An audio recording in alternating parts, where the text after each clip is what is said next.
Hello students, तो एक बार फिर से आप सबका वेलकम है। तो सम एप्लीकेशंस ऑफ ट्रिग्नोमेट्री की इस सीरीज़ में हम एक और क्वेश्चन के साथ आ गए हैं और देखते हैं, इसे सॉल्व करने की कोशिश करते हैं। क्वेश्चन पढ़ते हैं सबसे पहले। The angle of elevation of the top of building from the foot of the tower is 30 degree and the angle of elevation of the top of the tower from the foot of the building is 60 degree. if the tower is 50 metre high, find the height of the building। Okay, तो इसमें क्या given है कि एक tower है और एक building है। ओके, तो सबसे पहले एक ग्राउंड बना देते हैं। ओके, सपोज करो ये टावर है हमारा, इसकी हाइट गिवन हमें 50 मीटर। ओके, तो ये है हमारा 50 मीटर। ओके, और ये हमारी बिल्डिंग है, ये बिल्डिंग है। अब क्वेश्चन पढ़ते हैं कि the angle of elevation of the top of a building from the foot of the tower is 30 degree. तो ये टावर है, ये पॉइंट सपोज नाम रख देते हैं ए बी, और ये हमारा है सी डी। ए बी क्या है? टावर है, जल्दी से लिख देते हैं। A B is tower. Okay, and C D is building. इतनी बात तो क्लियर है, सी डी बिल्डिंग है हमारी। तो क्या गिवन है हमें कि angle of elevation of the top of a building from a foot of the tower is 30 degree. मतलब क्या हुआ कि बी और सी को सबसे पहले ज्वाइन कर दो। Okay, angle of elevation of the top of the building from the foot of the tower is 30 degree. मतलब क्या हुआ कि इस केस में हमारा ऑब्जर्वर बी पे खड़ा होगा और एंगल ऑफ एलिवेशन बन रहा है, तो मतलब ऑब्जर्वर की हाइट कम होगी ऑब्जेक्ट की साइड से। तो सी जो है ना, सी हमारा ऑब्जेक्ट है। ओके, और ऑब्जर्वर हमारा बी पे खड़ा है, तो इस केस में जो एंगल बन रहा है वो 30 डिग्री है, और बी सी हमारी है लाइन ऑफ साइट। ओके, अब दूसरी बात को देखते हैं। Angle of elevation of the top of the tower from the foot of the building is 60 degree. मतलब क्या हुआ, ए और डी को मिला दो। मतलब टावर का टॉप ए है और बिल्डिंग का फुट क्या है? बिल्डिंग का फुट हमारा है डी है, तो ए और डी को मिला दो। ये स्ट्रेट लाइन होगी, सॉरी इसमें थोड़ा से स्ट्रेट नहीं बनी, पर ये स्ट्रेट ही है, आप अज्यूम करके चलो। ये हमारा एंगल गिवन है 60 डिग्री। इस केस में ऑब्जर्वर को हम डी पे बैठा लेंगे और ऑब्जेक्ट हमारा हो जाएगा ए पे। ओके, क्योंकि एंगल ऑफ एलिवेशन की बात कर रही है, तो एंगल ऑफ एलिवेशन के केस में हमारा ऑब्जर्वर की हाइट हमेशा कम होती है एज़ कम्पेयर टू ऑब्जेक्ट की हाइट।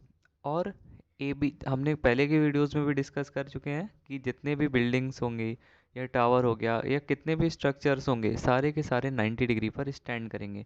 मतलब टावर जो है ये भी 90 डिग्री पर स्टैंड करेगा, और ये बिल्डिंग जो हमारी है वो ये भी 90 डिग्री पर स्टैंड करेगी।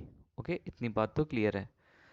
तो हमें क्या फाइंड करना है? हमें height of the building find करना है। मतलब क्या हुआ, हमें क्या सी डी की वैल्यू फाइंड करनी है। C D is equal to question mark, और इसे सपोज कर लो एच। और जो बी डी है ना, बी डी क्या है? Distance between building and tower, तो इसे हम एक्स मान लेते हैं कुछ टाइम के लिए। So B D equal to X मान लेते हैं से।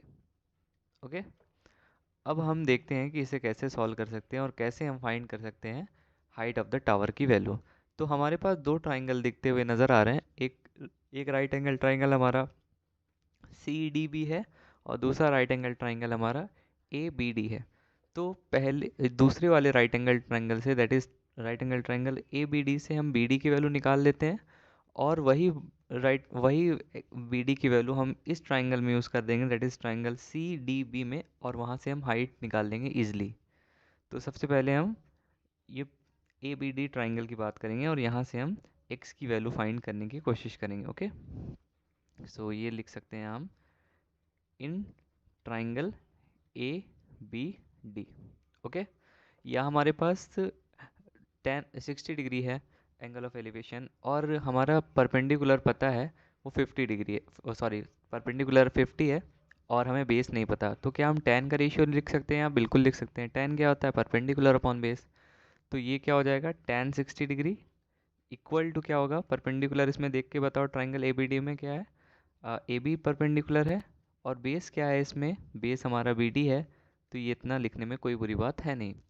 tan 60 की वैल्यू क्या हम जानते हैं, बिल्कुल √3 होती है। क्या ए बी की वैल्यू मुझे पता है, हाँ, height of the tower given था 50 मीटर। क्या बी डी की वैल्यू पता है मुझे, नहीं, बी डी तो हमें कैलकुलेट करना है, और बी डी हमने x माना था तो x लिख दो यहाँ पे। तो ये x की वैल्यू आ जाती है 50/√3। इसको इक्वेशन नंबर 1 मान लो। अब हम दूसरे ट्राइंगल की बात करते हैं। ये ट्राइंगल है हमारा ट्राइंगल CDB, ये ट्राइंगल जो इस कलर से हम हाईलाइट कर रहे हैं, ओके। तो इसे नेक्स्ट पेज में लिखेंगे। सो इन ट्राइंगल CBD, तो यहाँ पे हमारे पास क्या है, एंगल कितना है 30 डिग्री। और क्या हमें बेस पता है, बिल्कुल पता है। क्या हमें परपेंडिकुलर पता है, नहीं, परपेंडिकुलर ही तो हमारा क्वेश्चन में पूछा है, that is height of the tower. तो हम यहाँ से tan 30 की वैल्यू लिख सकते हैं। सो यहाँ से हम लिखेंगे tan 30 डिग्री। तो फिगर में देख के बताओ tan 30 क्या होता है इस ट्राइंगल के लिए, परपेंडिकुलर अपॉन बेस। तो इस ट्राइंगल में परपेंडिकुलर क्या है, CD, और बेस क्या है BD। तो CD ये है परपेंडिकुलर, और बेस हमारा है BD। और क्या हम tan 30 की वैल्यू जानते हैं, बिल्कुल 1/√3 होता है। और क्या CD की वैल्यू मुझे पता है, नहीं, CD की वैल्यू h है जो हमें फाइंड करनी है, वही तो हमसे क्वेश्चन में पूछा है। और BD की वैल्यू तो हम ऑलरेडी कैलकुलेट कर चुके हैं, दैट इज़ 50/√3। कहाँ से, इसे इक्वेशन नंबर 1 से हम ले लेंगे, ओके।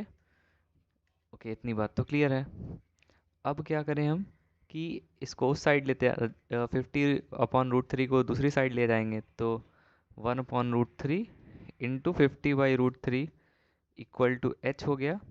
सो यहाँ से हमारी h की वैल्यू आ जाती है जो 50/3 मीटर्स। तो यही तो हमसे क्वेश्चन में पूछा था, यही तो क्वेश्चन में क्या पूछा था, height of the building. Height of building क्या हमने माना था, h। तो h की वैल्यू तो हमने कैलकुलेट कर ली। Hence the height of the building is 50/3 metres, okay. इतनी बात तो क्लियर है। एक बार जल्दी से रिवाइज कर लेते हैं और देखते हैं हमने क्या किया है, क्वेश्चन में क्या पूछा गया था हमें। तो क्वेश्चन गिवन था कि the angle of elevation of the top of a building from the foot of the tower is 30 degree, and the angle of elevation of the top of the tower from the foot of the building is 60 degree. If the tower is 50 metre high, find the height of the building. तो हमारे पास एक tower था और एक building थी। Tower की height हमें 50 metre दी थी, और गिवन था कि एंगल ऑफ एलिवेशन बिल्डिंग के टॉप पर कहाँ से, टावर के फुट से 30 डिग्री था। और एंगल ऑफ एलिवेशन टावर के टॉप से, टावर के टॉप पर बिल्डिंग के फुट से हमें गिवन था 60 डिग्री। और हमें टावर की हाइट पता थी। तो हमसे पूछा गया था बिल्डिंग की हाइट क्या होगी। तो हमारे पास दो ट्राइंगल बन रहे थे, एक ट्राइंगल बन रहा था, राइट एंगल ट्राइंगल बन रहा था दो। एक राइट एंगल ट्राइंगल बन रहा था ABD, और एक CDB। तो ABD ट्राइंगल से हमने बेस निकाल लिया क्योंकि दोनों का कॉमन बेस था। तो वही बेस को हमने यूज़ कर दिया ट्राइंगल CDB को सॉल्व करने में। और ट्राइंगल CDB में हमें हाइट फाइंड करना था, तो बेस पता था हमें, एंगल पता था, तो हमने tan 30 की वैल्यू लिख दी। और वहाँ से हमें हाइट ऑफ द टावर मिल रही थी 50/3 मीटर्स, ओके। आई होप आपको इसका सोल्यूशन समझ में आया होगा, पर फिर भी कहीं भी डाउट हो तो आप कमेंट सेक्शन में पूछ सकते हैं। हम आपके डाउट्स को ऑलवेज़ वेलकम करते हैं। और हमारे वीडियोस को लाइक करें, चैनल को सब्सक्राइब करें, और पढ़ते रहें, सीखते रहें, और हमारे वीडियोस को देखते रहें। Thank you.